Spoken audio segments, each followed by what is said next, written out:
Hey everyone, welcome to Beyond Biology. This is my first video, so I hope that you guys can support my journey. Here in this channel, I provide free preparation tutorials for USABO, BBO, and AP Biology, so stay tuned.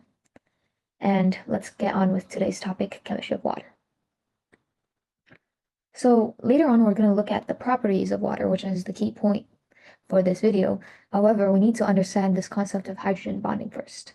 The properties of water come together because of this one bond. So in a water molecule, there are two hydrogen atoms and one oxygen atom. Both have like high electronegativity values, but oxygen's is like slightly higher. So this small difference in electronegativity value does not warrant a ionic bonding, but there is covalent bonding present.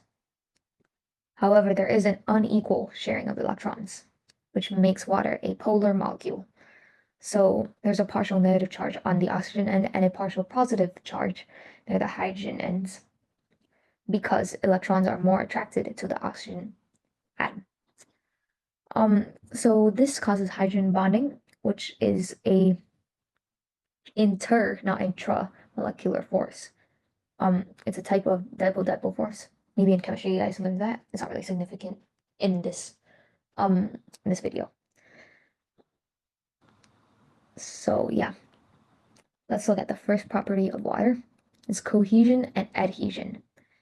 So due to hydrogen bonding, water molecules tend to stick together, which causes cohesion.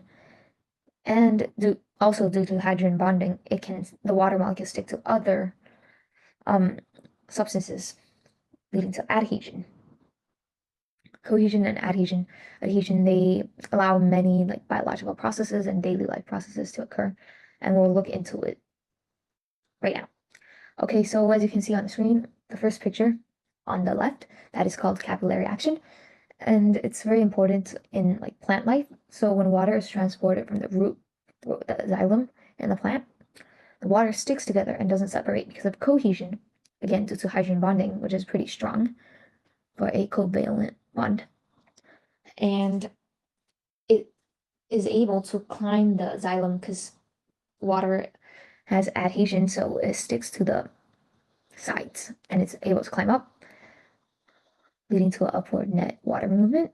And we can also look at the meniscus. Oh, maybe in lab, when you guys see like a beaker or like whatever, you guys can add water and you notice that the sides raise because that's adhesion and the water molecules are attracted to the glass.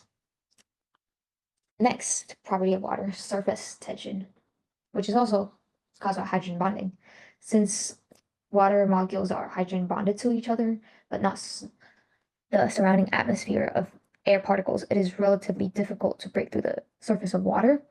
So it leads to surface tension.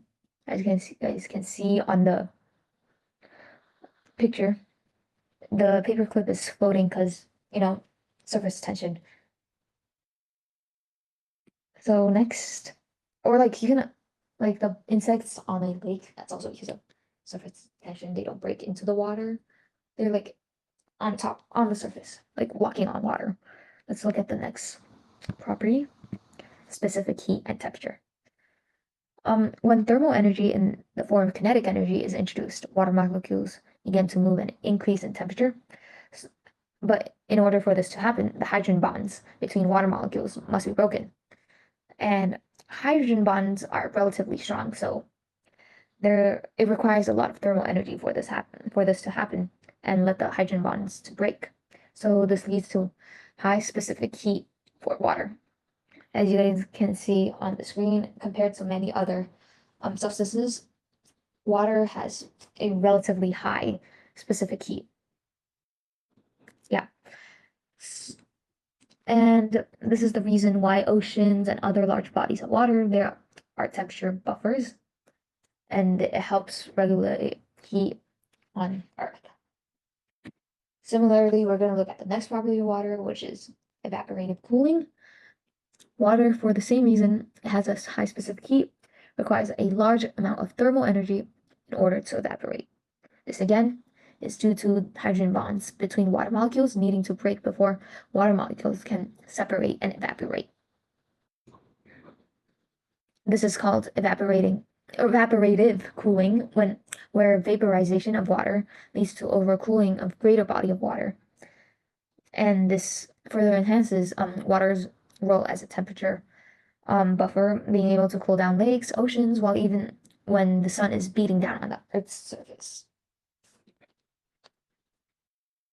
The last property of water is ice density.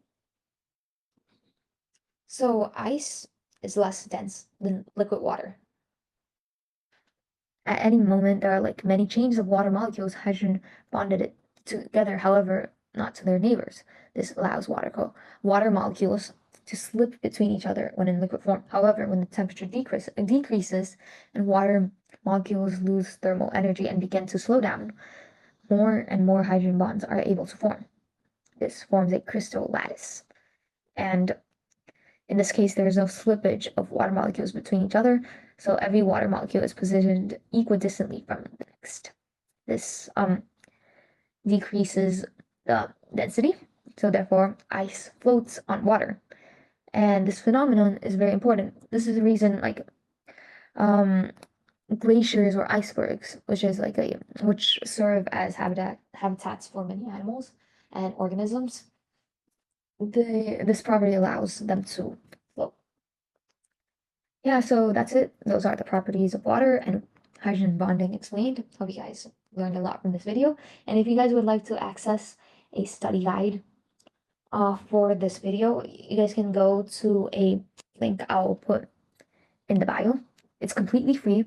It's not made by me, but it's completely free. You guys can click onto that and check out the contents of this video. Thank you very much. See you guys next time.